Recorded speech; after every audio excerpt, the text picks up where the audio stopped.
Bom dia. Eu sou Ana Maria Diniz, represento aqui o Instituto Singularidades, onde o Instituto Península, que é o instituto da minha família, é o mantenedor, que é uma escola, é uma faculdade de formação de professores independente, e já existe há 15 anos quase. E vamos ter o prazer de mediar, vou ter o prazer de mediar esse debate entre a professora Laurina Ramalho de Almeida, da PUC de São Paulo, o Alessandro, que acabou de falar com vocês, aqui do Instituto Unibanco, e a Elaine Hein, de Ontario Principal Council. Um prazer tê-los todos aqui. Então, vamos iniciar o debate com o Alessandro, novamente. Obrigada. Vou falar de pé só por vício docente, tá? Bom, a conversa que eu me proponho a fazer aqui é um conjunto de notas, algumas provocações sobre o desenvolvimento profissional de gestores. Isso que a gente vai apresentar aqui é uma construção coletiva aqui da equipe do Instituto e também de pessoas com quem a gente tem conversado ao longo desse tempo nas redes de ensino em que a gente tem a parceria com o programa Jovem de Futuro e nos eventos que a gente realiza aqui, que alguns de vocês já participaram, né? Então, a hipótese aqui que a gente vai trabalhar é que o desenvolvimento profissional de gestores é um processo em que eu tenho um educador que, num determinado momento da carreira dele, ele se transforma num gestor de uma escola, num gestor de uma rede de ensino. É importante sublinhar isso porque trata-se de uma relação aí imbricada dentro dessa categoria profissional de educador. Todos os gestores são educadores, mas nem todos os educadores ocupam as funções de gestão. Há educadores que se confortam, que se sentem acolhidos e resolvidos na relação pedagógica na sala de aula e podem decidir nunca exercer uma função de gestor escolar. Então, é um processo de desenvolvimento profissional de educador a gestor. Eu trouxe aqui só por uma questão absolutamente ética, que o que eu vou falar tem a ver com essas pessoas que passaram pela minha vida, que foram gestores escolares, seja do tempo em que eu fui aluno, os diretores e diretoras das minhas escolas de ensino fundamental e médio, seja gestores dos quais eu fui professor, nas escolas em que eu passei como docente. É importante dizer isso porque os gestores impregnam os seus professores e os alunos da escola de um ethos da gestão. Cada um desses gestores me ensinou um pouco sobre o que é ser gestor escolar a partir das suas práticas cotidianas, né? Então, é importante sublinhar que a relação dos gestores com os educadores e alunos também informa de uma certa concepção de gestão. E vou recuperar aqui 3 frases das nossas colegas corajosas gestoras de ontem, né? Uma das gestoras trouxe essa primeira pergunta, né? Onde foi que eu perdi as aulas de gestão escolar pública? Na hipótese de que o curso de pedagogia que ela frequentou parece que não preparou essa gestora, essa educadora, para exercer a função de diretor escolar. A outra colega, a Irani, se eu não me engano, do Goiás, trouxe que, quando ela se candidatou à gestão escolar na escola dela, foi interessante, uma surpresa no grupo, porque, em geral, ninguém queria se candidatar. Era preciso fazer um grande esforço para convencer alguém a querer ser gestor escolar. E que foi uma surpresa quando ela disse, eu quero, né? E, por fim, a gente também teve um momento de uma das falas, que a resposta da pergunta, se eu estou preparada para a gestão, eu preciso repetir como é que foi. Ela fez assim, eu acho essa pergunta complexa. Né? Quer dizer, será mesmo que a preparação para ser gestor é algo que a gente responde sim ou não? Estou preparado, não estou preparado? Então, estou provocando aqui essas perguntas porque a gente entende que o desenvolvimento profissional dos gestores é um processo que, por um lado, exige a aquisição de alguns conhecimentos técnicos específicos, especializados, e de algumas técnicas para conduzir a gestão que não estão dadas a priori. É preciso aprender algumas coisas para ser gestor, aprender alguns conhecimentos. E também, de outro lado, é um processo em que o educador vai adquirindo uma determinada cultura profissional. Entre os gestores, há um conjunto de normas, de valores, de pressupostos que dirigem a sua prática. Então, eu preciso tanto aprender os conhecimentos especializados e as técnicas, quanto ir me apropriando de uma cultura profissional que é específica dos gestores, que tem a ver com determinado vocabulário para gerir o discurso na escola, tem a ver com um conjunto de procedimentos que a gente aprende no cotidiano do exercício, tem a ver com reconhecer em outros gestores o seu espelho. Então, essa cultura profissional não se dá de uma hora para outra, ela não é transmissível de uma hora para outra. Ela precisa ser apropriada no próprio exercício da função de gestor. E esse desenvolvimento profissional ele está ancorado em alguns elementos, na formação inicial do professor, na formação continuada que ele recebe nas redes de ensino, na reflexão que ele faz sobre a sua prática, nas condições de carreira que a rede oferece, também está ancorada na regulação que ele tem no sistema de ensino, né? Talvez o principal educador do diretor escolar seja o supervisor escolar, que dialoga com ele sobre as decisões que ele tem que tomar, que dialoga com ele sobre o campo normativo, a legislação do sistema, e também a função de uma história de vida desse sujeito, porque o desenvolvimento profissional não se dá desatrelado do desenvolvimento humano daquele sujeito, que tem outras dimensões e outros aspectos. Todos esses fatores eles movem o desenvolvimento profissional do gestor. Então, é preciso ter um campo de políticas públicas que olhe com cuidado para esses diferentes fatores e que seja capaz de construir aquilo que eu tenho chamado de um ecossistema favorável ao desenvolvimento profissional de gestores. Esse ecossistema ele é composto por diferentes atores e instituições. A universidade participa desse ecossistema? Participa, porque ela oferece a formação inicial dos gestores. Os sindicatos participam desse ecossistema? Participam, porque os sindicatos agregam esses gestores numa comunidade de trabalho, né? Os supervisores escolares agregam esse ecossistema? Agregam, porque eles interagem com os gestores cotidianamente na tomada de decisão. As comunidades escolares participam desse ecossistema. Então, é um ecossistema complexo que a gente não tem olhado numa perspectiva coletiva. A gente sempre tem olhado para um dos atores. A gente diz assim, a universidade não forma bem os gestores. Mas será que é só tarefa da universidade? As redes não fazem programas de formação continuada para os gestores. Mas será que é só tarefa das redes? Acho que se trata de um ecossistema que reúne diferentes atores que precisam se corresponsabilizar por esse desenvolvimento profissional. A gente vai fazer aqui só rapidamente uma distinção entre duas perspectivas de profissionalização. O campo da educação, uma parte dos meus colegas do campo da educação tem uma crítica a essa palavra profissionalização, porque no Brasil ela foi confundida com proletarização do magistério, né? Então, alguns discursos sobre profissionalização, ao invés de aumentarem a autonomia do gestor e do professor, acabaram por diminuir a autonomia do professor e do gestor.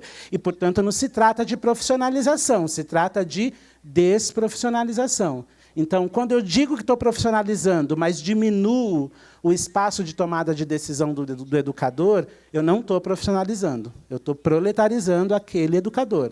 A gente está trabalhando na perspectiva de uma profissionalização que está no canto de cá, tem a ver com construção compartilhada do exercício da autonomia, corresponsabilização, reconhecimento radical da especificidade do pedagógico e uma visão crítica dessa profissionalização que entende que ela se dá num contexto que é social, econômico e cultural e, portanto, ela não é a panaceia para resolver problemas que não são da ordem da profissionalização do gestor. Bom, avançando, a gente está trabalhando com algumas prerrogativas do necessário para o desenvolvimento dos gestores. E esta mesa, em particular, se dedica ao que é preciso ensinar aos gestores escolares para que eles possam mover o seu desenvolvimento profissional. Então, quais são os conhecimentos especializados e as técnicas apropriadas de gestão que alguém precisa aprender para ser diretor escolar? E como a gente mobiliza a apropriação dessa cultura profissional que o gestor escolar precisa desenvolver? Aqui eu trouxe como uma primeira fonte para responder essas perguntas a matriz de competências do ENAD. Está pequenininho ali, mas só para colocar todo mundo na mesma página. O ENAD, o nosso Exame Nacional de Cursos, né, é uma prova, uma avaliação externa da qualidade dos cursos de formação superior, e há um ENAD da pedagogia. A pedagogia que é o lugar por excelência, vamos dizer assim, da formação dos gestores escolares. E no ENAD de Pedagogia, há 14 competências que o formando, né, o pedagogo, precisa ali testar. Dessas 14 competências, 5 dizem respeito à gestão, e são essas aqui.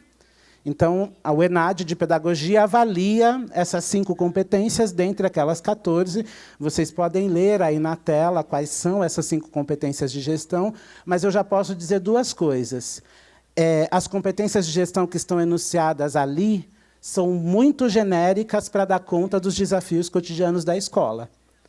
E a gente não vai ter tempo aqui, mas eu fiz a análise das 4 provas que nós já tivemos do ENAD. As questões que se propõem para um pedagogo responder no ENAD são questões absolutamente enciclopédicas, são absolutamente teóricas.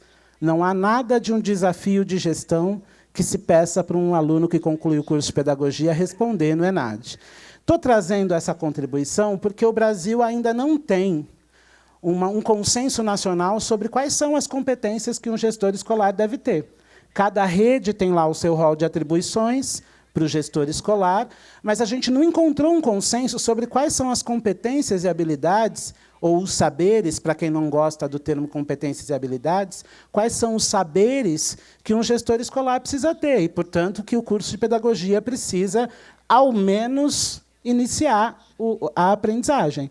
Então, essas competências do ENAD estão aí, são a nossa primeira fonte para pensar o que um gestor deve saber. E a segunda fonte tem a ver com o esforço que o Brasil começou a fazer a partir do Plano Nacional de Educação, na meta 19, que é a meta da gestão democrática, né, do fortalecimento da gestão democrática. Eu brinco que a gente tem um pouco de preguiça de ler o Plano Nacional de Educação. A gente lê a meta, mas quase ninguém lê as estratégias do plano. E são as estratégias que vão dar conta daquela meta que está exposta ali. A meta é o fortalecimento da gestão democrática. Mas a estratégia 8, que é a última das estratégias dessa meta, prevê que o país, veja que não tem aí se é o MEC, se são os estados, se é cada município, o país vai desenvolver programas de formação de diretores e gestores escolares. E, além disso, aplicar uma prova nacional específica a fim de definir quais são os critérios objetivos para eu dizer que alguém está razoavelmente preparado para ser diretor de escola. Então, o Ministério da Educação, a partir disso que o PNE propugnou, o Ministério da Educação apresentou à sociedade brasileira um Programa Nacional de Formação e Certificação de Diretores Escolares. Esse programa ele nasce na Portaria 1118, mas o seu ciclo de formulação só termina em 16, aliás, de 15, mas o ciclo de construção só termina em 16.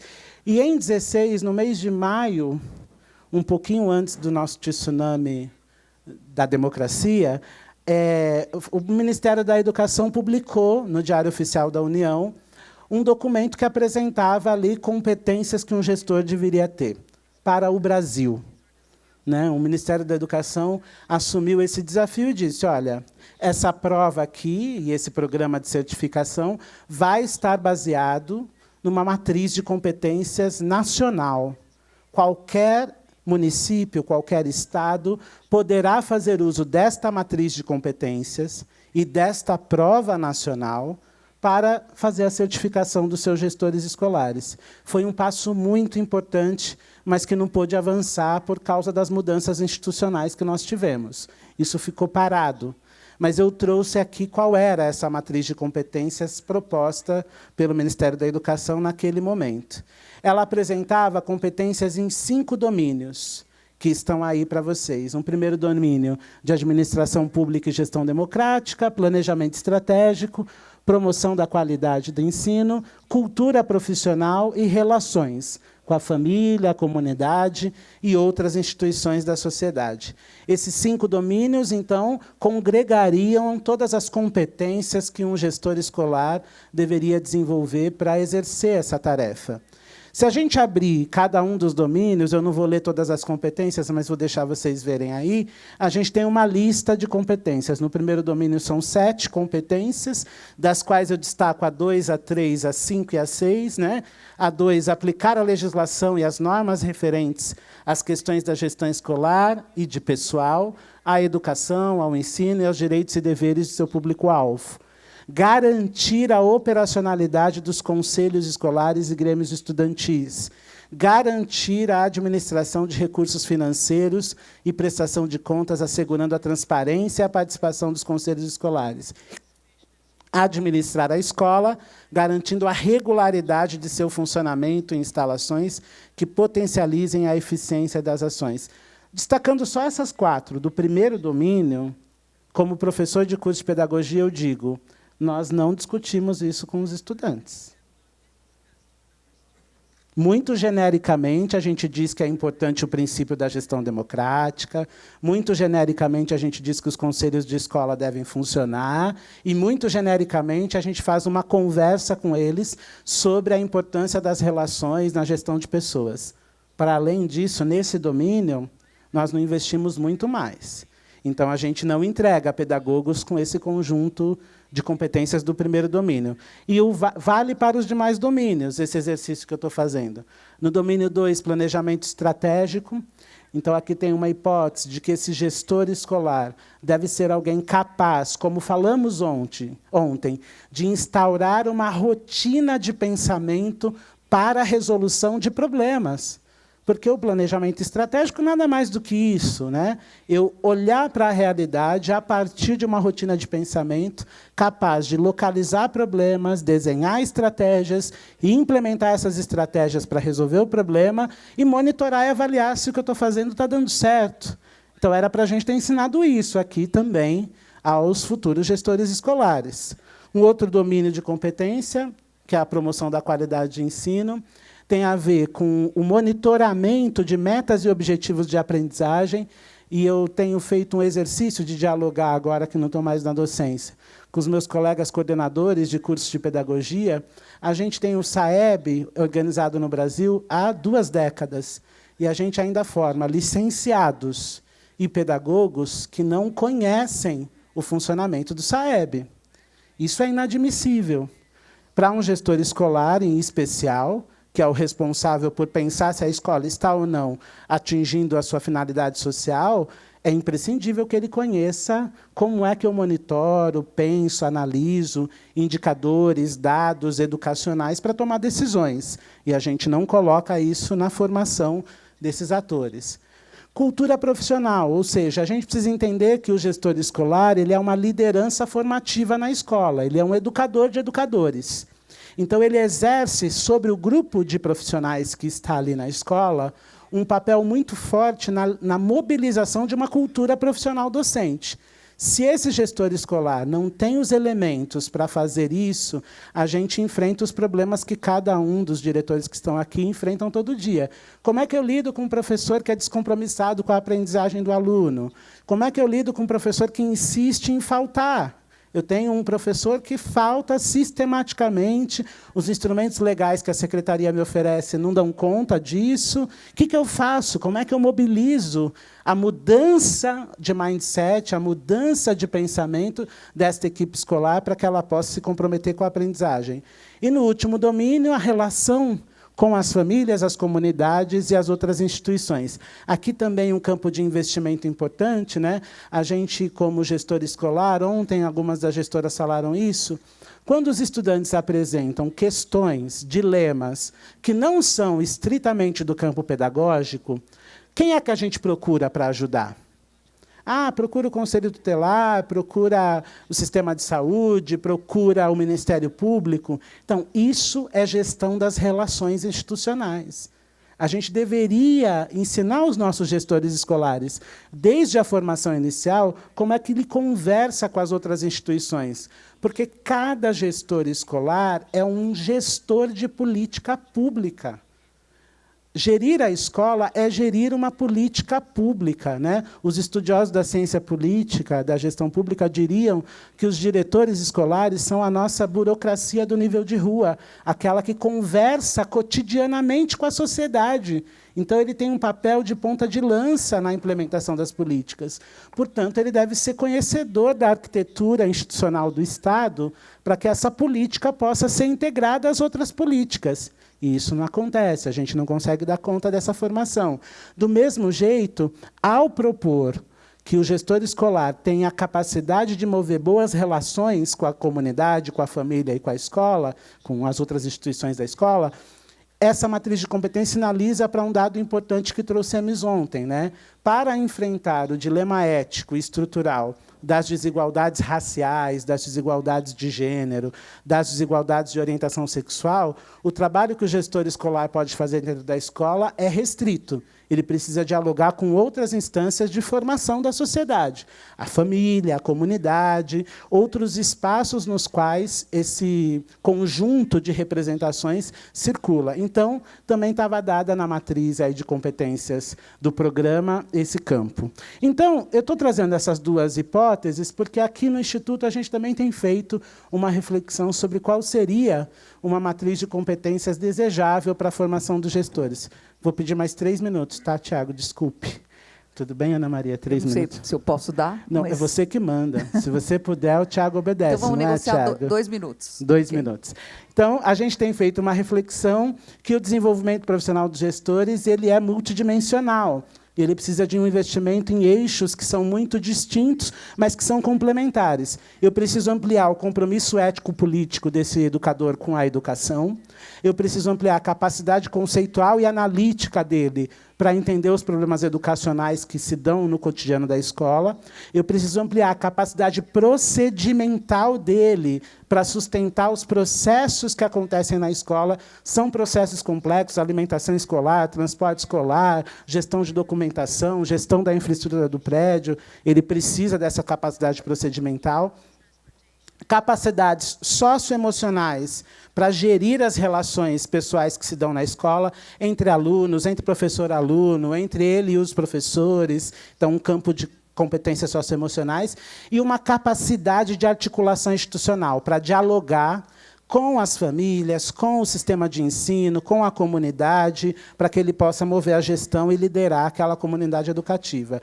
Dessas competências, a gente precisa pensar que elas se ancoram em alguns princípios. O primeiro deles é o princípio do reconhecimento da função social da escola pública, que é promover processos intencionais de educação.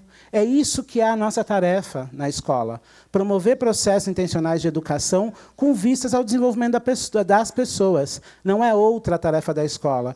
Um outro princípio é que tudo isso que eu falei, todas as dimensões de competências, elas são ancoradas no reconhecimento radical da ética da participação e da democracia. Gestão da merenda escolar tem que ser democrática, gestão da infraestrutura tem que ser democrática, gestão de pessoas tem que ser democrática. Então, a gestão democrática não é uma dimensão, ela é um princípio estruturante de todas as dimensões. E, por fim, a consciência crítica de que a escola é uma instituição localizada numa sociedade contraditória. E, portanto, os esforços que a gente faz na escola para promover uma formação ética, bem orientada, para os nossos estudantes, estão num contexto contraditório social, que às vezes é de retrocesso, que às vezes é de conservadorismo, que tem as desigualdades sociais, raciais, e, portanto, a escola não vai fazer todas as tarefas que as políticas sociais devem fazer. Tá?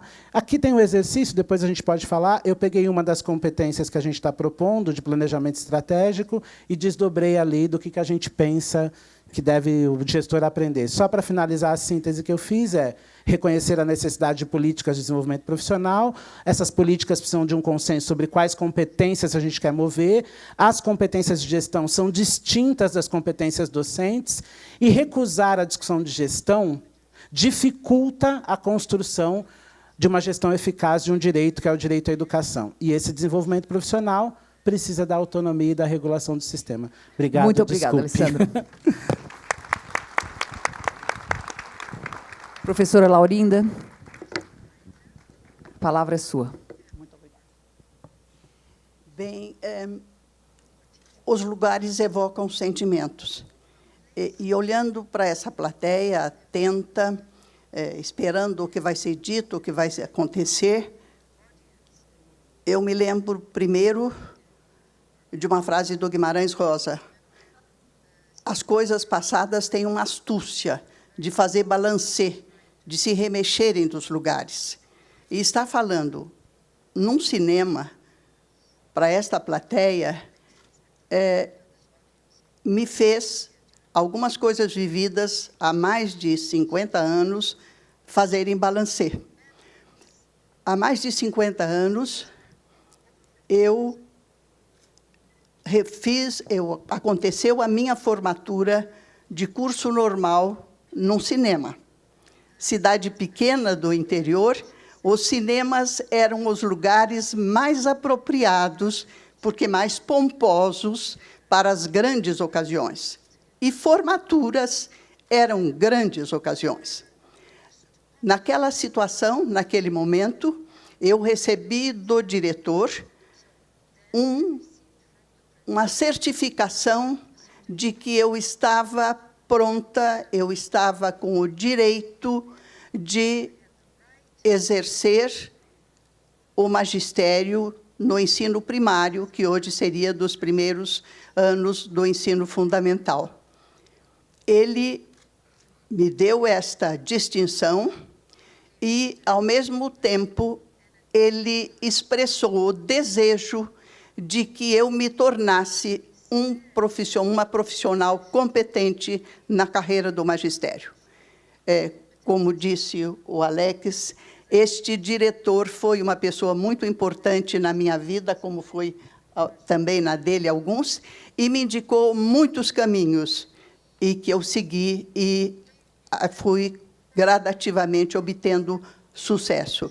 Mas, naquele momento, ele não pôde saber se eu fui uma professora, se eu seria uma professora competente, porque a competência só é verificada em ação, na atuação.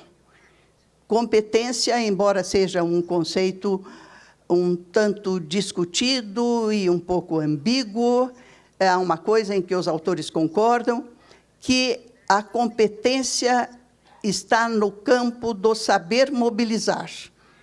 Eu adquiro conhecimentos, eu adquiro saberes, e, no meu caso, depois dos saberes que eu adquiri, naquela primeira formação inicial, no curso normal, eu adquiri outros tantos, em outras formações, em outras graduações, em outras especializações.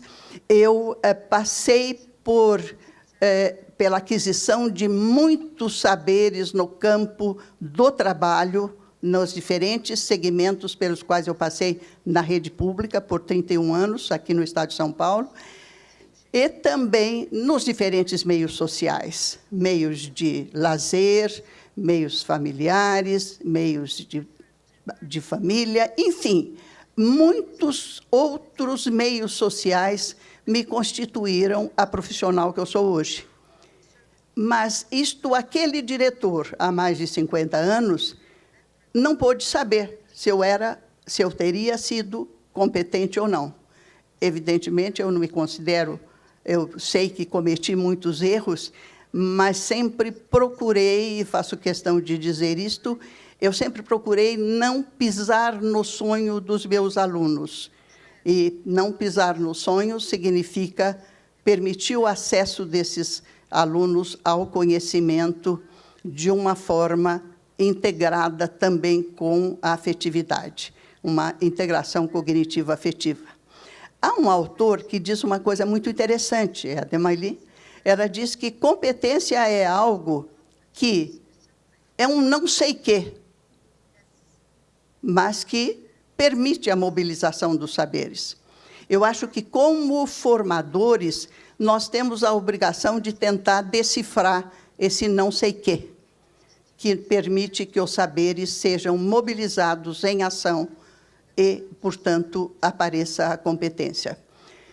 Eu escolhi para discutir sobre isto um autor português da Universidade de Lisboa, Rui Canário, embora tenha excelentes autores nacionais que discutem isso, mas eu o escolhi porque ele faz uma apresentação muito interessante sobre a reconfiguração do papel, e ele trata especificamente do professor, mas eu passei para o gestor, e principalmente o gestor que está na escola, o diretor e o coordenador pedagógico. Ele diz que, para esses tempos complexos que estamos vivendo, e a escola está enfrentando, o papel do profissional que atua na escola deve ter uma reconfiguração. E essa reconfiguração, segundo ele, passa por 3 dimensões. E então ele considera que o profissional deve ser um analista simbólico, um construtor de sentido, um profissional da relação e um artesão. É sobre estas dimensões que eu vou rapidamente discutir. O gestor, como analista simbólico, significa que ele não precisa ser encarado como alguém que tem respostas certas ou todas as respostas. Ele tem que ser considerado como alguém que vai saber investigar os problemas, não sozinho, mas usando a competência do grupo, a sabedoria do grupo, eu diria, porque o seu grupo, os atores que estão na escola, todos eles têm também saberes. Ele tem que, como analista simbólico, ser capaz de fazer uma leitura da sua realidade, do contexto, do sistema de ensino no qual a escola está instituída, e, então, discutir com os professores sobre como resolver os problemas, basicamente, efetivamente, acontecendo na escola. Eu diria que, aí, então, nessa dimensão, o principal saber seria utilizar a sabedoria do seu grupo de atores, professores, funcionários, comunidade e alunos. O professor, então, aqui é o professor como analista simbólico. O professor como construtor, diz o professor Rui Canário, como construtor de sentido, e eu vou passar um pouco da fala dele para o gestor. O construtor de sentido seria aquele professor, e então aqui eu estou pensando no gestor, seria ou o diretor ou o coordenador pedagógico que na sua escola faça uma leitura crítica da sua realidade escola e da sua realidade do contexto no qual está inserida a escola, e a partir desta análise da realidade, ele possa priorizar os problemas e atender a eles todos. E aqui eu lembro que se falou bastante, tanto ontem como hoje, que eu tenho, como qualquer profissional da escola, ele tem suas atribuições que vêm, em primeiro lugar, do instituído legal, do instituído do sistema. E depois também suas atribuições dependem da estrutura e organização da escola. Essas duas questões, esses 2 tópicos, são da ordem do objetivo. Mas é o sentido que o gestor vai dar ao instituído, é o sentido que o fará apropriar-se desse instituído legal e de como a escola está organizada, é que vai fazê-lo voltar-se para os problemas reais da escola e dar conta deles. O que eu estou querendo dizer, e já foi dito ontem, é que não são os decretos, as leis, as normas que provocam mudanças. As mudanças são feitas por aqueles que estão nas escolas. E eu acho que aí o saber principal do gestor seria conseguir, com os professores, uma reflexão, como já foi dito pelo Alexandro, sobre a função social da escola, refletir sobre como fazer inovações para garantir que os alunos não saiam da escola, para diminuir a evasão. E, quando eu penso em evasão de alunos, eu penso também em evasão de professores, porque se o gestor não souber atender bem, acolher bem os professores iniciantes, aqueles que estão começando o seu trabalho na escola, vai haver uma evasão de professores. As pesquisas mostram que os primeiros anos na escola, na vida do professor, são decisivos para ele continuar no magistério ou para se afastar dele. Então, este me parece um saber muito importante. Há um outro saber, há uma outra dimensão, também colocada por Rui Canário, que é a dimensão relacional. E, na verdade, sobre esta eu vou me alongar um pouco mais e vou justificar pela leitura que eu fiz dos fanzines. Eu não resisti à tentação de, chegando ontem à escola, ler alguns deles. E li coisas tais. Aqui, eu vou dizer garota, porque eu imagino, porque tem coraçãozinho desenhado, então deve ser garota, mas pode ser garoto, porque garoto não pode desenhar coração, né? Mas ele faz um coração dentro do Brasil. E escreve assim: como faço para ser ouvida na minha escola? É uma garota do Piauí. Depois, eu tenho uma garota também do Piauí. Põe o microfone um pouquinho mais perto. Uma garota do Piauí que faz um desenho de uma professora na sua mesa, na sala de aula, e ela diz, ela está pensando, mas ela chora todo dia, essa aluna chora todo dia, e ela não sabe que eu a estou compreendendo. E depois, daí é do Pará, vem uma garota dizendo: escola querida, querida escola, a forma que te vejo é tão diferente do que você realmente é. Quisera que se tornasse do jeito que eu a vejo, onde tudo é bem cuidado, onde a estrutura é bem preenchida. Amada minha, quero te ver um dia como você realmente fosse minha. Eu acho que todas estas falas estão no nível do relacional.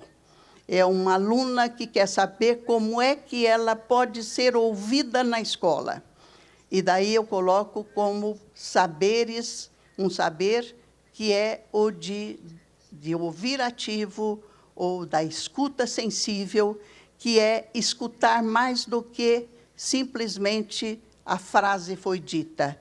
É conseguir entender o que está subjacente ao que foi dito e atender, de alguma forma, aquela solicitação. A professora que diz, mas ela chora todo dia e não sabe que eu a compreendo.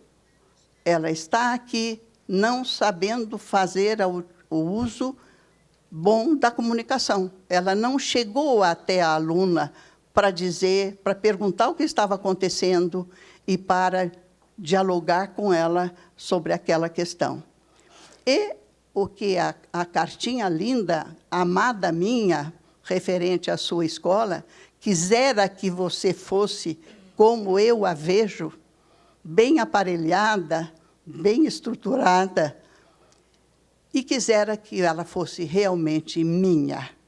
Eu acho que uma outra sabedoria, um outro saber que é muito importante nessa dimensão relacional é o saber de provocar o pertencimento, de dar condições para que professores, alunos, comunidade sintam que a escola é sua, porque quando a gente sente que algo é nosso, nós cuidamos dele.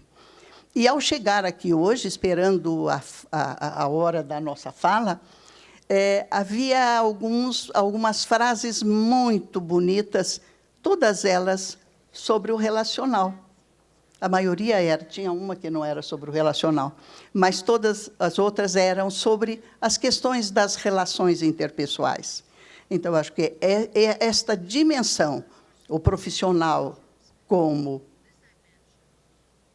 relações, como o profissional da relação, é alguma coisa que tem que ser muito considerada na formação dos nossos gestores.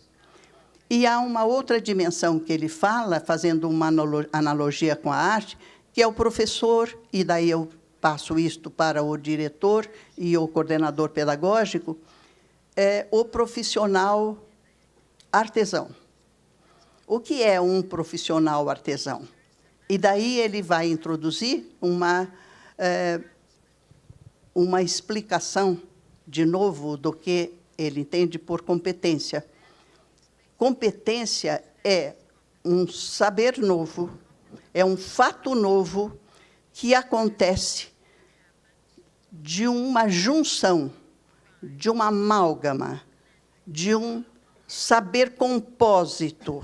E compósito no sentido de que, da junção de diferentes elementos, eu adquiro um novo, portanto, inovador, e é exatamente este o conceito de profissional artesão, isto é, alguém que tem em estoque saberes que vieram da experiência, que vieram dos diferentes meios pelos quais passou, meios de formação, meios de trabalho, eles estão em estoque, mas conforme surge a situação que tem que ser enfrentada, eles são mobilizados.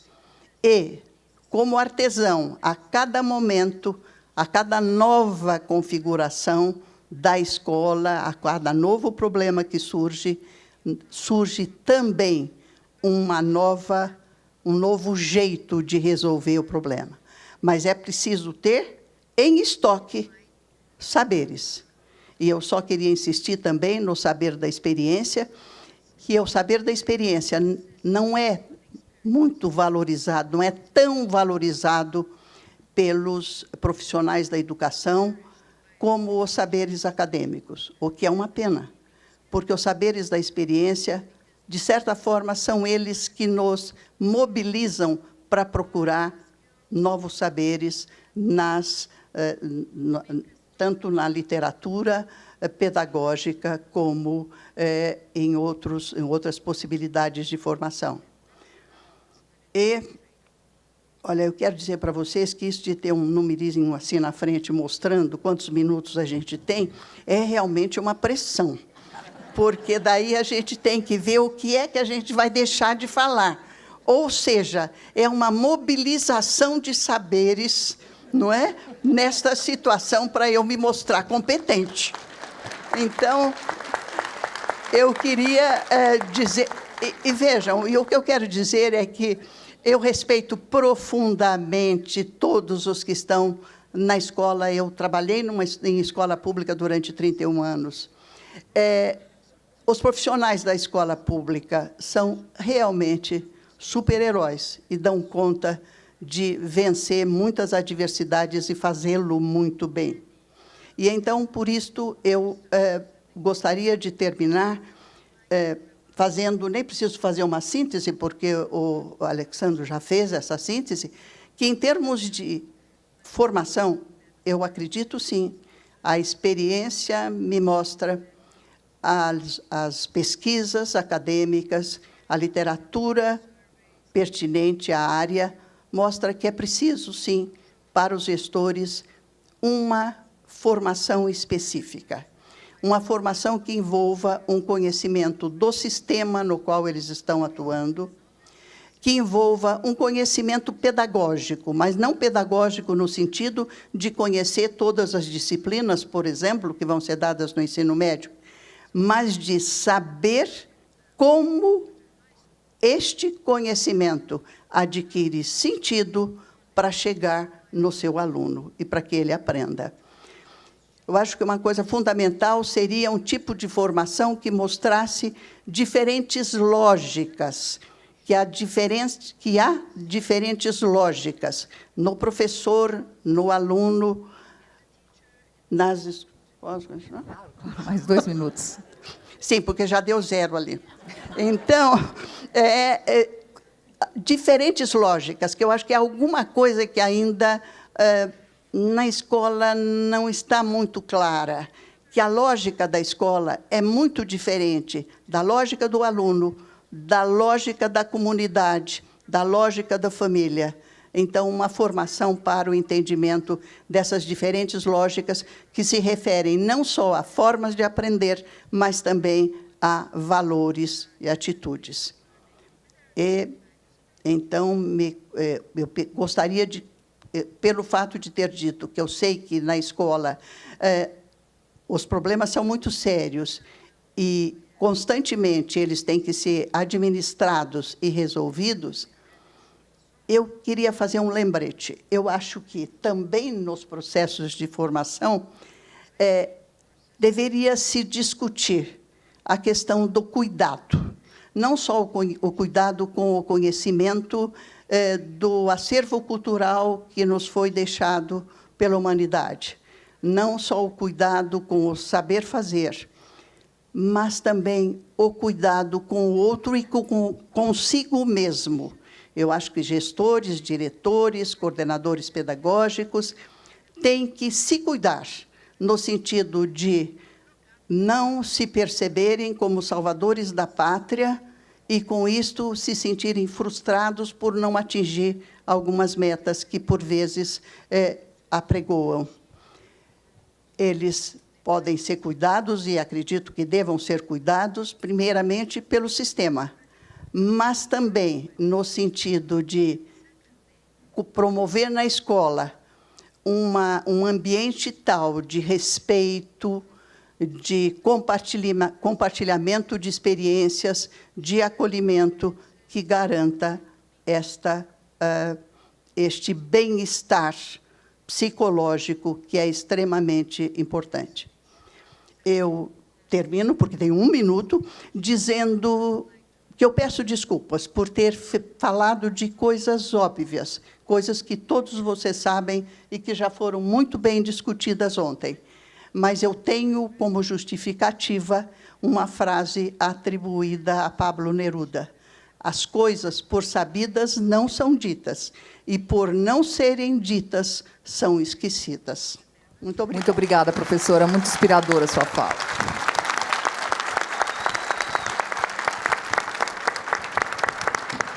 Muito obrigada. Então, passamos agora a fala para a última palestrante, professora Elaine. Good morning. Obrigado, Instituta Unibanco.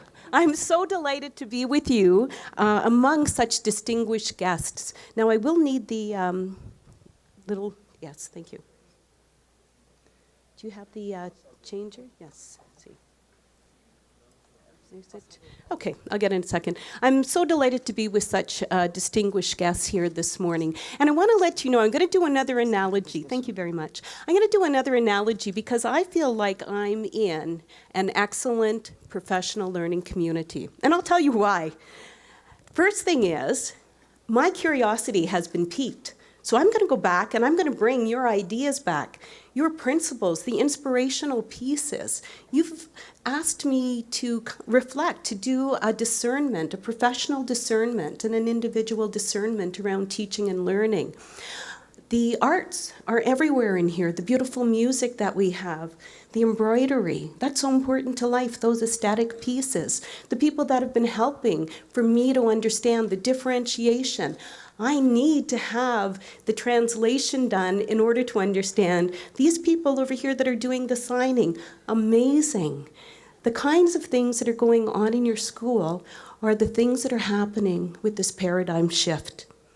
And I know that we have a language barrier, but what I also know is that we got into teaching because we wanted to make a difference.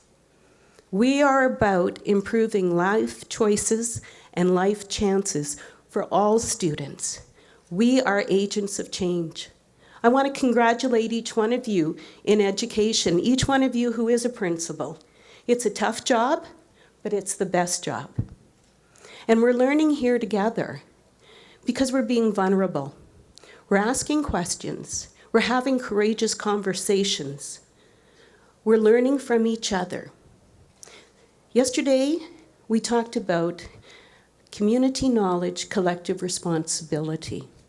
Why would we want to improve ourselves?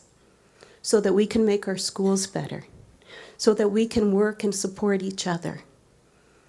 And it also reminds you of a learning community because I have friends here.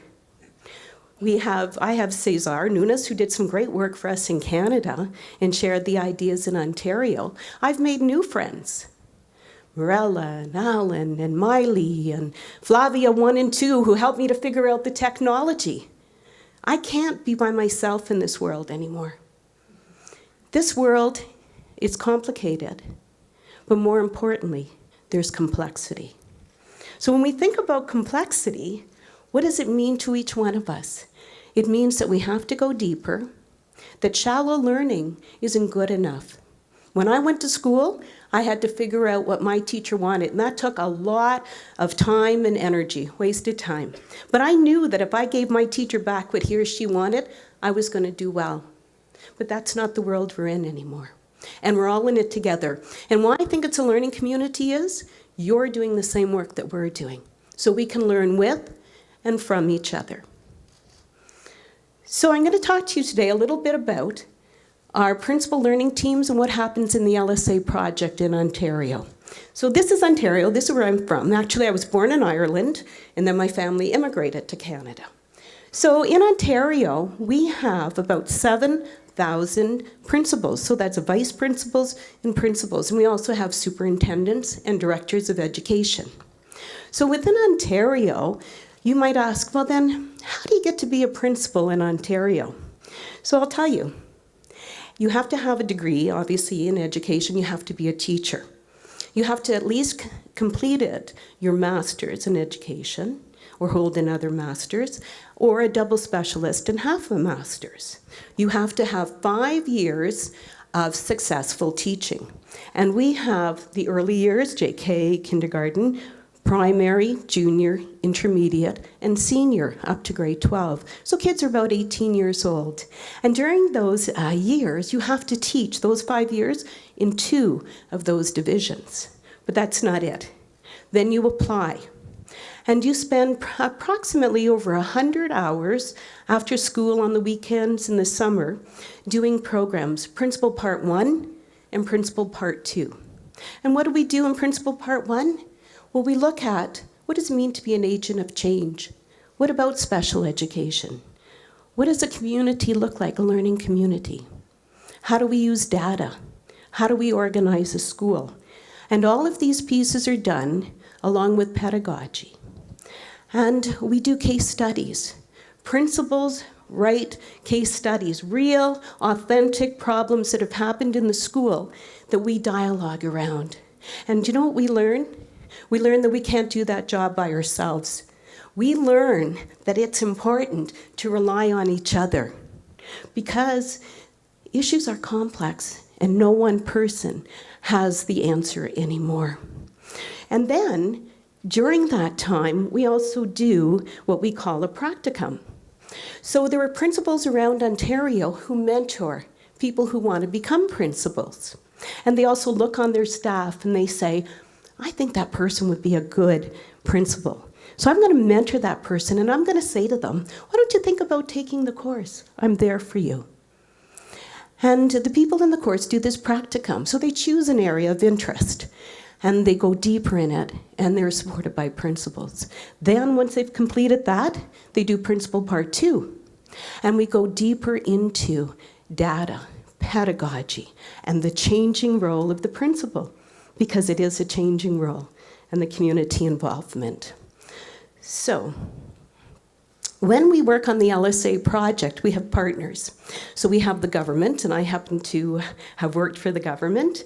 We have the district school boards. We have 72 district school boards in Ontario. We have Catholic school boards, we have district school boards, the public school boards, and we have French language school boards. And this is what's unique about this project, is that the 3 principal associations work together. We're all in it together. And we also work with the University of Toronto. So what are the supporting conditions that have to be in place? Partnerships, we have to trust each other. We have to feel that we can be vulnerable. It's okay if I say, I don't know. It's okay if I phone someone and say, can you help me? Because we do need each other's help. We have to be comfortable with ambiguity or emergent design. The world is changing. We're learning about brain plasticity. We're learning more about pedagogy every day. And we have to take those pieces into account, and we have to be nimble, and we have to be able to incorporate those changes quickly. Why? Because we got to improve life chances and choices for every student. We have to have a commitment from the leadership. We have to have the funding. We have to put our students at the center and our students' ideas there at the center. We got to engage. We got to engage with each other. I loved when you said about the relational piece. It's so important. No man is an island. And we have to give everyone a sense of ownership for the work that's being done. So here's how the project started. Way back in 2005, we were going through a lot of changes in Ontario. There was reform, we were building knowledge, building what we wanted to see in our province. We implemented testing, grades 3, grade 6, grade 9, grade 10, reading, writing, and mathematics. And so in the mathematics, we looked at that and we said, it's really important that our students are competent. They not only meet, but they exceed the skills in reading, writing, and mathematics. But what do we do with the data that we have? So in the first year, we built capacity. And we had a lot of people from around the world come in and speak and help us. And we needed to build the capacity of our teachers. We needed to build the capacity of our principals. I was superintendent at that time, and I was responsible for building the capacity in my district. And now, 13 years later, we're at the point that we have some really good professional learning communities in the province. And you can see the school, the district, and the province all work together. We support our principals, we listen to them, we hear their voice, we listen to the voice of our students, we take all of those pieces into account. We hold large symposiums every year, like this, where the principals come together. We have regional centers. Our sessions for the regions, Ontario's broken into 5. We have people from the ministry come out, we have supports that are there. We go out and work with the principals in the area to build capacity. We have virtual sessions. You saw in Ontario, it's a big province, but it's also a province that has a lot of people that are isolated. So we do virtual sessions and we bring principals together that way. We have lots of digital supports and webinar supports, and we also have what we call the Learning Exchange. Excuse me. So I'll tell you a little bit about that at the end. Now, our principal coordinators, we have someone from each one of the associations that help to make decisions on a steering committee. We have evaluators. So in 2005, Dr. Ken Leithwood looked at the work we were doing, and he came up with a process that he felt was going to be important for principals. I'm going to show you that process. I'm going to tell you what he found out about it, and I'm going to say why it's important, and we're continuing with it. Cesar mentioned yesterday looking at knowledge building and knowledge form. We work with Carl Bereiter and Dr. Marlene Scardamalia, geniuses, looking at putting ideas at the center, community knowledge, collective understanding. Easy to have an idea, difficult to improve an idea. And what does it look like when our kids and when we start to do idea improvement? In Ontario, we have 6 priorities. We align our priorities with what's happening in the principal project. So we have principal learning teams, we have networks, we have professional learning teams in school where we take the data and we look at what is it our students need, and we go razor sharp, not lots of pieces, razor sharp on a couple of pieces that we know that we can do. And we then have principal learning teams. So our principals, you would take your data and what you're finding out. You would take your data and what you're finding out. You would take your data, what you're finding out. You'd bring some examples of student work And we as principals would sit around and we'd chat about, how come this student is doing really well in this? What can we learn from that student? What about this student who's kind of in the middle? What kind of teaching do they need? And then this student who isn't achieving, what kind of supports could we put in place? So all of that in the collaborative inquiry process. And it's supported by knowledge building and the use of knowledge form. Now, we also are struggling in some areas, and mathematics is one of them. Our students do well. Sufficient? Not good enough. So we have a renewed math strategy that we're staying with again this year. And equity and well-being are also two really important pieces of that. So up here, you have an opportunity to see our LSA project. We have what we call the Ontario Leadership Framework. Now, Dr. Ken Leithwood also did a lot of work on that. And it is the strategies and the competencies that any type of administrator, whether you're vice principal, principal, superintendent, need to have: pedagogical, strategic, and also the mechanical pieces. And within the leadership framework, we also have pieces for boards. What do boards of education, what should they have in place to be competent? So there are 4 paths that Ken has shown that make a difference in schools. I'll spend a little time on them here. Whoops, now I need to go back. Okay, so the first one is the rational path. What does it mean, a rational path? Well, it means that everyone in the school understands that high expectations that are achievable with supports is important because of self-efficacy. We have personal and we have collective. For me, as a principal, I would have to look at and do a discernment of consciousness and evaluation as well around what kind of job am I doing. And that it doesn't matter who walks through that door in my school. Together with my principals, we're going to make a difference. We incorporate classroom instruction, we build capacity, we have opportunities for teachers to come and bring student work and do the same type of thing we were doing with the principals. We got to learn from our teachers what's happening in those classrooms. We do walkthroughs. We do exactly what Michelle was talking about yesterday. We get questions that can't just have a yes or a no answer. They need thinking, they need perspective, and they need us to work with each other. The emotional path. This one right here.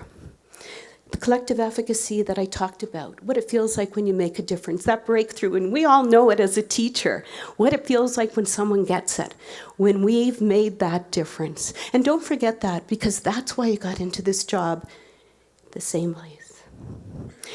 Trust in others, being able to say, I don't understand, and not have it as a career-limiting move. I remember one time a teacher, when I was a principal, saying to me, she came into my office and said, I know we were at a meeting, but I didn't want to say it because I didn't want you to think that I didn't know. And I said, you know what? I don't know either, but together we're going to figure it out. We do our professional learning communities, as I mentioned, instructional time. We are greedy about instructional time. When we have defined when math takes place, when language takes place, when reading takes place, all of our disciplinary subjects, we hold on to that. Interactive technologies, we use technology, we use knowledge form. And then family path. Now, Ken has found out that this is probably the most important one, even though we have to pay attention. But if parents can say to their children, I believe in you, I know you can do it, or if there's a significant other adult in that child's life who says, you know what I see in you, and name those characteristics, kids can be influenced that way. They need to know that someone believes in them. Parents need to be connected with other parents. We need to understand the community. Parents need to know that they have a right to come into the school and talk about their kids. And we're working on that in Ontario right now, but we're getting leverage out of it. And this is what it looks like when it breaks down into the network. So how do you know that you have an effective network? We have to be constantly assessing what it is that we're doing. And when we get comfortable, that's not good. because we have to move on to the next piece. We've got to learn a little more. We've got to challenge our students a little more. We've got to challenge each other. What does that structure look like? What can we incorporate into those structures? How do we assess them? How do we know that they're healthy? That relational piece, the piece that means that we're going to figure this out together. That if we need to bring an expert into the school to help us, we're going to do that. If we need to spend a little more time on something than what we thought we needed to, we're going to do that too. And then we connect the other networks together. And I guess a dream would be, because we're people of hope, and when you have hope, you have a dream. Wouldn't it be wonderful to connect our classrooms around the world like the work that Cesar is doing? Wouldn't it be wonderful if we could have our students learning from others and their perspective? Because there's not one right way to think about things. I was inspired yesterday listening to the really important pieces around student voice, around why it's important to pay attention, why it's important to have a sense of belonging. Because if you have a sense of belonging, you feel you can make a difference, you feel you can be something. I remember hearing from a really wise superintendent who influenced my life. And she said, you know what? You need to create like a gang, a good gang. Somebody who wants to follow you. Somebody who wants and needs to feel needed. Someone who needs to hear you're loved. You have something to offer, and I'm there for you. And when we look at our jobs and we think about that inspirational piece and why we got into it in the beginning, we know that we have the power to make a difference, that we are the agents of change. There's lots of really good containers out there to put your thinking in.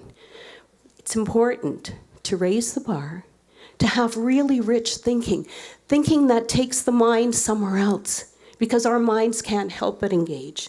Good questions that inspire kids to put their ideas on the table so that others can add to those ideas as well. This is what Ken was saying, and he's just finished a book and a really wonderful article about what's happening in Ontario's Leading Student Achievement Project. And he hasn't found another project like this in the world. And why am I telling you that?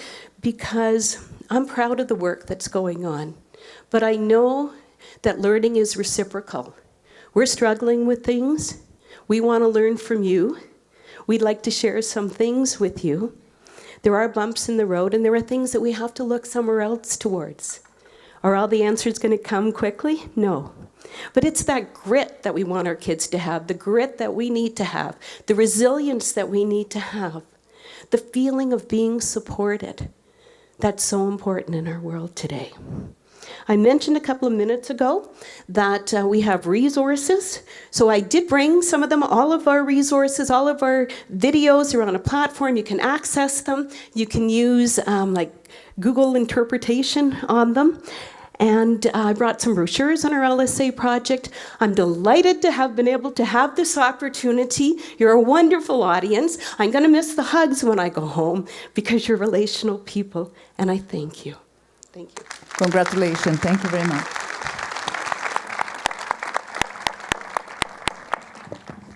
Bom, obrigado por todos os palestrantes. As falas foram muito inspiracionais. Estou aqui responsável por fazer um resumo de tudo que nós ouvimos aqui.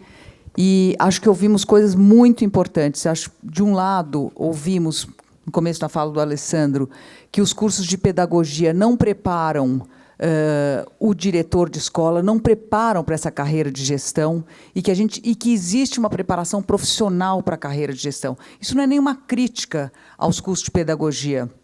É mais, quer dizer, a concepção dos cursos de pedagogia no Brasil não foram feitos com foco em gestão. E hoje nós sabemos, até pela experiência vivida durante tantos anos, de que a gestão requer uma preparação.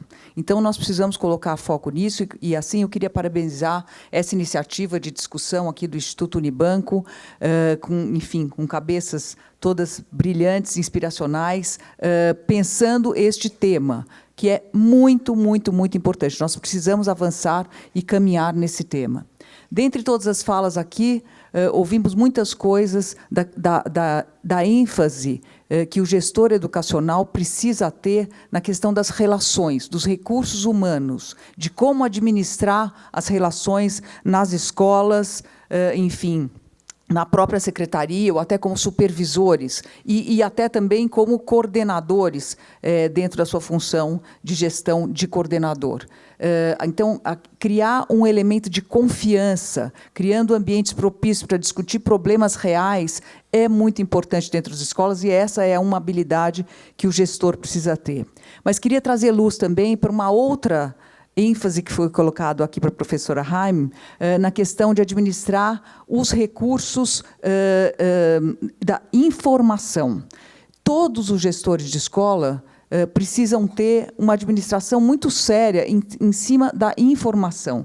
E a informação, principalmente, do aprendizado dos alunos. Isso é um papel pedagógico do gestor escolar, ajudando os coordenadores, ajudando os professores a entenderem o resultado das avaliações para que gere ação em cima desse resultado, para garantir que todos os alunos aprendam. Porque, na verdade, a grande função de um gestor de escola é deixar muito claro que todas as suas funções, mesmo as funções burocráticas que ele tem que fazer para atender a secretaria, e eu vejo muitos gestores em escolas públicas presos nas questões burocráticas e dedicando um enorme tempo para atender às demandas do sistema, que são importantes, mas não pode ocupar o lugar da sua gestão com foco no aluno. Porque eu ia dizer que acho que o grande papel desse gestor escolar é ter a clareza que a escola existe para que todos os alunos aprendam. E ele é a figura central dentro dessa estrutura, deveria ser a figura, inclusive, inspiracional dentro dessa estrutura. Eu acho que com a preparação profissional, com a confiança que ele pode ganhar nesse seu papel de liderança dentro da escola, ele pode e deve ser e ocupar esse lugar da liderança inspiracional que garante o aprendizado de todos os alunos. E aí eu lembrei, durante a fala de vocês, de uma diretora de escola que foi muito importante na minha vida. Estudei numa escola que era uma escola católica, o Colégio Nossa Senhora do Morumbi, que não existe mais, mas tinha uma freira que era a diretora da escola, a Madre Isabel Sofia. E era uma figura muito inspiracional, e, basicamente, o que ela fazia? Ela conhecia todos os alunos, ela sabia da dificuldade de todos os alunos, ela ajudava não só aos coordenadores e os professores fecharem o gap dessas dificuldades, garantir que todos os alunos estavam aprendendo, mas também ajudar os alunos a sonhar. Ela era muito inspiracional, ela fazia falas muito criativas, nos ajudando a sonhar. Eu nunca mais esqueci da Madre Isabel Sofia, como uma figura que foi muito inspiradora para mim. Então, eu gostaria muito que todos os diretores de escolas pudessem ocupar esse papel de profissional com confiança, sendo essa figura inspiradora que garante o aprendizado de todos os alunos. Então, muito obrigada por todos, e agora acho que a ideia é a gente abrir para perguntas. É isso?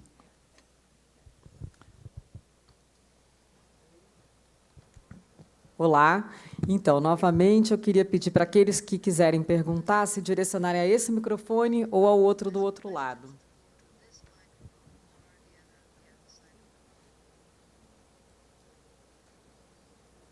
Temos umas pessoas descendo ali.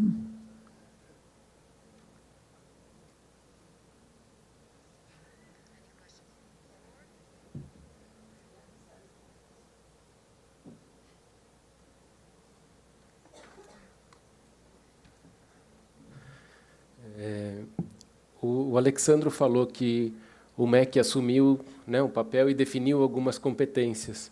E eu sei que, em Ontário, também existe uma definição de competências que foi muito cuidadosa e ela vem sendo...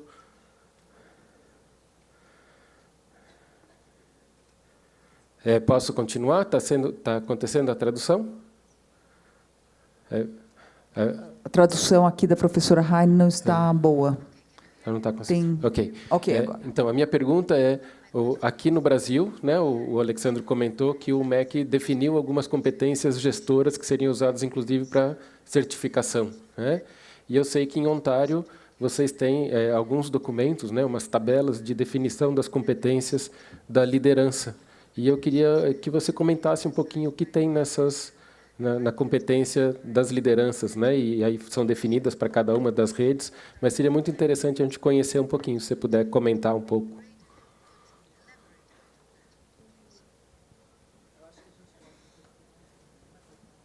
Quer ouvir mais outra pergunta antes de responder essa? Ok. Vamos ouvir mais uma pergunta antes de responder essa. Bom dia a todos e a todas. Que painel lindo. Obrigada por tudo que foi dito aí, da importância que isso tem para a gestão da educação. A professora Laurinda traz um tema que para nós tem sido caro e neste seminário ele tem sido recorrente, que é a questão das competências e da competência em serviço, da competência profissional. E traz um autor que elucida, e a senhora fala muito bem quando diz que é conhecimento acumulado e mobilizado.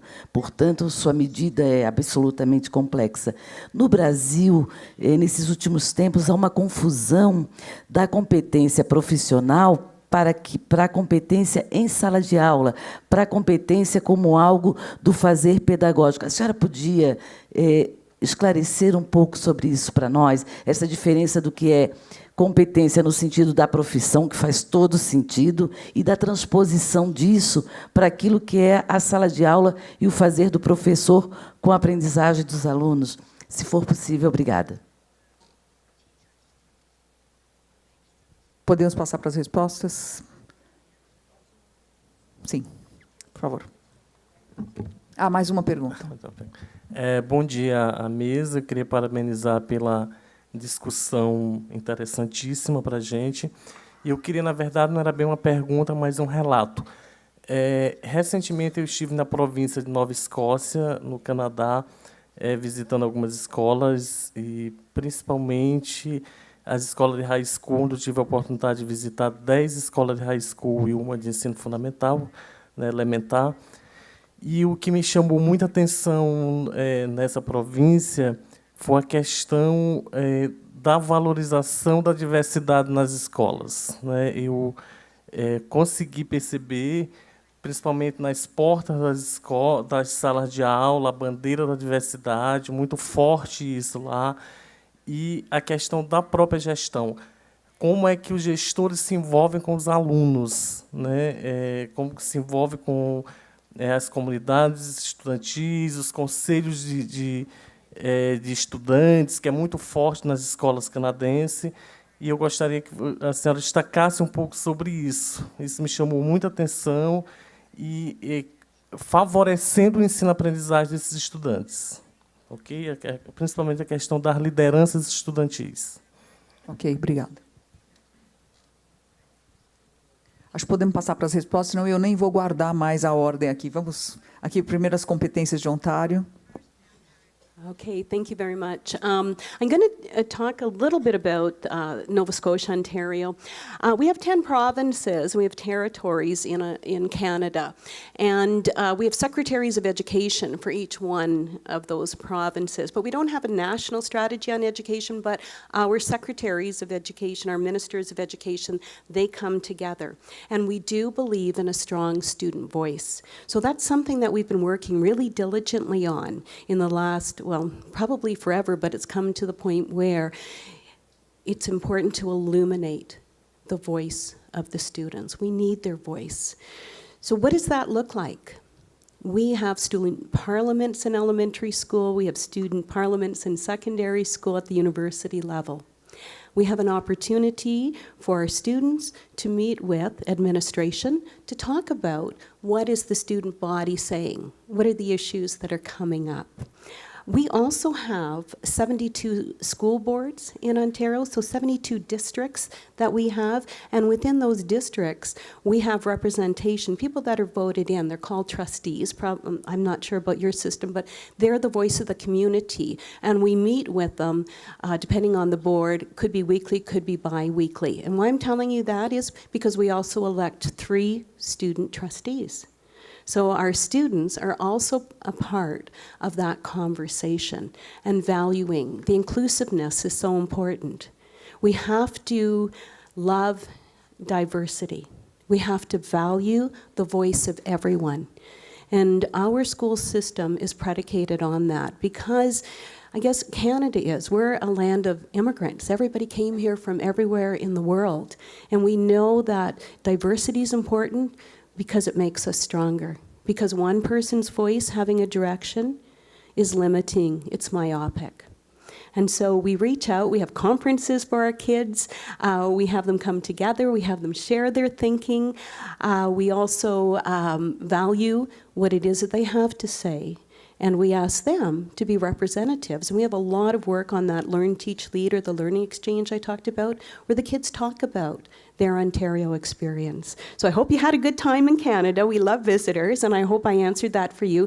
And if there's something else you want to know, I'll be around. Could I go over to Cesar's question? Yes, Would that yes, be okay? yes, for sure. Or would you like to? No? No, I'm no, okay? maybe it's better to finish here, and Okay. then you comment about the competences. Okay, I'm done. So I'll move to Cesar's then? Yes. Okay, thank you very much. Thank you, Cesar, for that question. The competencies are really important, and it's work that Dr. Ken Leithwood has done, looking at what does it mean to be an administrator. You need to be able to build, not only build, but sustain relationships. You need to understand data. You need to understand why data-driven decision-making is important. You need to be a facilitator. You need to hear the voice of the teachers, the parents, the students, the stakeholders. You need to take all of that into consideration. You build your school action plan. You have to be a good communicator. You've got to be able to talk about what it is that you're doing. You've got to be able to share those dreams, share those ideas, but also you got to give examples. What are our students doing? What do our students need to do? And then what is the role of the parents with that as well? As administrators, we also work along in the assessment evaluation of teachers, so you've got to understand what does it mean to run a very effective classroom. When our principals walk around, they listen for things. We heard about that yesterday. What am I seeing in the classroom? What am I hearing? What does learning look and sound like? Can I pick that up? Can I be nimble enough that I'm going to be able to integrate those new learnings and teaching into my school improvement plan? I have to belong to a principal learning team, and with that principal learning team, narrowing down on what it is our students need to be able to do, understand, and remember. How do I work with data? How do I use other kinds of data? How do I use hard data? How do I use soft data? What's the soft data that I'm collecting? What is it that our students are feeling? You have to understand the equity issues, the importance of the level playing field, the importance of wellness, health, mental health, and well-being, not only for the students, but for the staff as well. Is that okay? Thank you. Thank you very much. Professora Laurinda.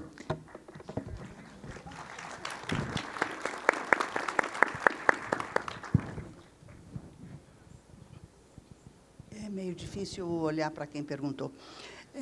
Mas o que eu queria responder é o seguinte: se nós entendemos que a competência vai se revelar na ação, ela não é um estado, não é um saber especial, ela é, como a gente discutiu, um compósito de saberes, uma composição tal que permita uma atuação consistente para resolver um determinado problema. Bem, eu acho que nós podemos não ter o controle sobre como é que a competência vai acontecer, mas podemos ter um certo controle fazendo o acompanhamento, sim. Mas nós temos o controle sobre,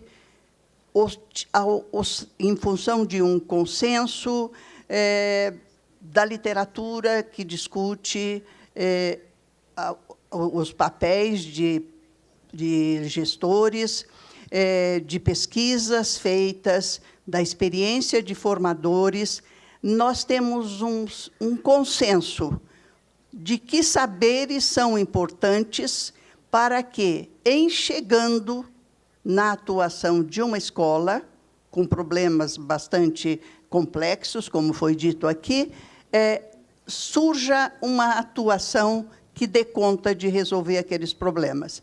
Então, eu acho que, em termos de... na formação, e eu acho que a sua pergunta foi esta, quer dizer, como é que eu faço, você disse, em sala de aula, para dar conta disso? Na sala de aula, o que eu vou fazer é provocar, produzir os recursos em termos de conhecimentos, em termos de chamar a possibilidade de diferentes lógicas para serem aproveitadas. Eu tenho que pensar, a partir de todo esse consenso da literatura e da experiência, etc., no que eu vou produzir em termos de formação. Outro dia eu estava vendo exatamente o que eles chamaram de quadro de competências de um curso de medicina, muito bem reconhecido aqui no Brasil. E eles falavam, o grupo de professores, em colegiado, discutiu que faltava no curso deles uma discussão consistente sobre como os médicos deveriam futuramente fazer a sua relação com os pacientes e com a família. Que isto era algo que eles estavam sentindo que o curso precisava introduzir no seu currículo, a questão relacional. Porque o médico podia, e eles constatavam isso, que o médico era competente no fazer uma determinada intervenção cirúrgica, mas, na hora de se comunicar com o próprio paciente ou com a família, ele era muito incompetente. Então, daí eles pensaram fizeram toda uma discussão, o grupo de professores, e resolveram introduzir no currículo uma nova abordagem, que é esta na linha de competência na comunicação com o próprio paciente e com a família. Eu acho que na escola, eu estou citando isso porque foi um estudo feito e ele me interessou particularmente porque também abordava o aspecto relacional. Eu acho que a escola também é isto, quer dizer, na escola o que eu posso fazer, quer dizer, eu tenho já um consenso numa escola de formação de professores, como nós estamos fazendo aqui, e no caso de formação de gestores, eu tenho já um consenso sobre o que vai aparecer para o gestor quando ele estiver lidando na sua escola. Que tipo de problemas podem aparecer? E então eu posso já garantir um estoque de conhecimento, de saberes, de discussões, para que ele, de certa forma, não chegue na escola e diga, olha, na minha formação, eu discuti uma porção de coisas, mas não me disseram que a escola era assim. Então, eu acho que esse tipo de coisas é possível fazer. Daí, eu acho que aí entram dois problemas, duas questões que vão ser possivelmente discutidas hoje à tarde, que é o problema da formação mesmo, mas eu acho que também uma coisa que é muito eficiente para a discussão, para preparar o aluno no que ele vai enfrentar na escola, é o estudo de casos, que já foi citado. Então, casos concretos, e eu tenho feito este trabalho com meus alunos, eles próprios trazem casos da sua escola, e a gente discute, ali no caso que nós temos é um consenso de um grupo classe, mas discutindo quais seriam qual seriam as melhores alternativas para resolver aquele problema. Então, na verdade, eu estou dando recursos, eu estou ampliando o estoque de recursos na formação, para que, quando ele chegue na atuação, ele não se sinta tão perdido. Obrigada. Obrigada. Bom, acho que temos que terminar. Temos mais alguma pergunta? Sim? Ok, temos mais uma pergunta.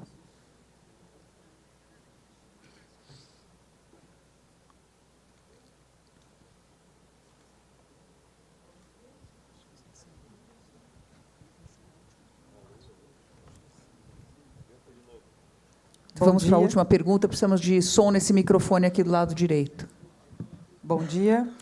Eu sou Luciana Daruichi, eu trabalho com gestão, mas gestão no ensino superior há alguns anos, e eu vendo a apresentação do Alexsandro, brilhante, Alexsandro, muito direta, e falando sobre formação de gestores e o gap que a gente tem nos currículos, né? E depois, vendo também a apresentação da Mr. Hein, como vocês conseguiram, no Canadá, fazer essa rede de cooperação e colaborar a universidade, e a rede, e as escolas. Eu deixaria aqui uma pergunta: como é que vocês veem isso? Como é que a universidade, os currículos? Eu trabalhei por algumas vezes já na reformulação de currículos das áreas de educação, pedagogia, letras, enfim, outros cursos voltados. E, muitas vezes, esses itens, né, essas questões ligadas à gestão escolar, elas não são prioridades, elas não são focadas. Então, como vocês veem essas questões, como a gente pode, no Brasil, também chegar a incluir nos currículos e chegar à excelência nesse caso? Obrigada.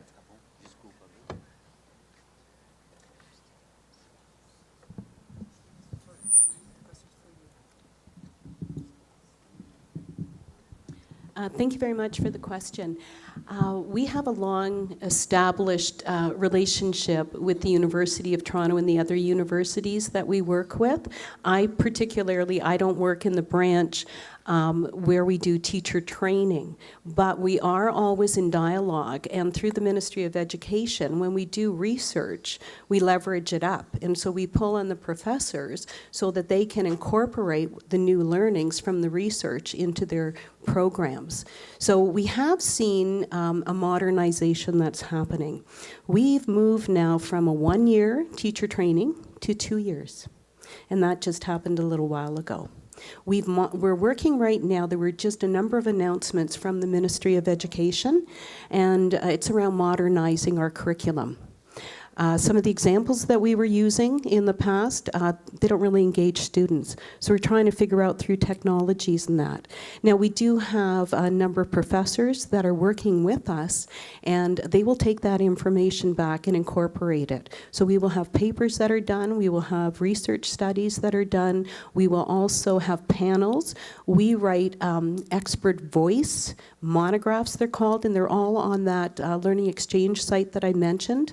But it's that partnership that's so important. So our partnership with Dr. Ken Leithwood, as he was developing all of those strategies while he was developing frameworks, our partnership with Dr. Marlene Scardamalia, but it doesn't stop there. I'm in one division of the Ministry of Education, but all of the different ministries also work with the universities. I'm involved right now in a really interesting study, if I could just go on for 1 second, looking at math for young children with Dr. Daniel Ansari out of Western University. So the ministry makes those connections. Who's doing that research? What are we finding out about brain plasticity? And how do we then get it on the agenda for our teachers when we do professional development? We do the videos so teachers can look at our videos that we make at night, on the weekend, after school, during their planning time. I know I have to wrap up, but I hope that was okay. Thank you very much. Bom, vamos ter que finalizar o painel.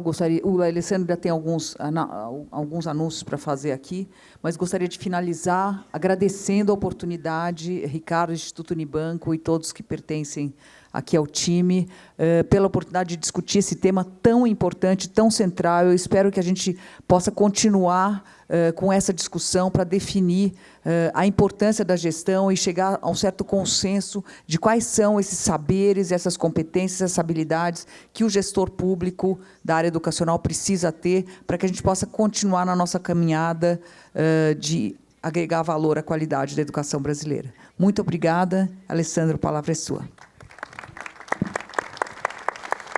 São só 2 avisos que eu esqueci de dar na primeira intervenção que eu fiz. O primeiro é que as imagens que vocês estão vendo projetadas aqui na tela entre as mesas, elas são parte do livro que ontem nós lançamos, chama Ser Diretor, o livro. Vocês podem acessar virtualmente pelo site www.livroserdiretor.org.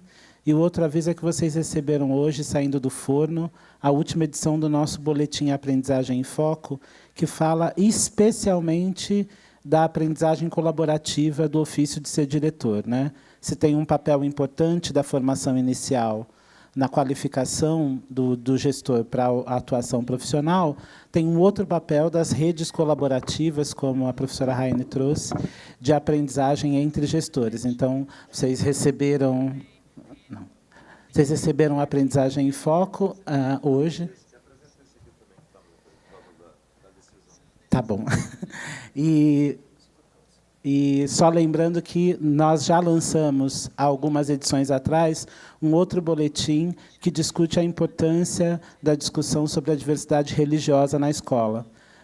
Vocês sabem que hoje a gente tomou conhecimento da última decisão do STF sobre o ensino religioso poder agora ser confessional, e isso traz alguns riscos para esse dilema do enfrentamento da questão da diversidade religiosa da escola. A gente fez uma edição, alguns números atrás, que defende, né, a nossa posição, uma construção coletiva e democrática da aprendizagem, inclusive sobre as práticas religiosas, mas que não pode, de maneira alguma, permitir que a gente retroceda e encontre com conservadorismo nas práticas escolares. Os gestores escolares sabem disso, né? Muito obrigado.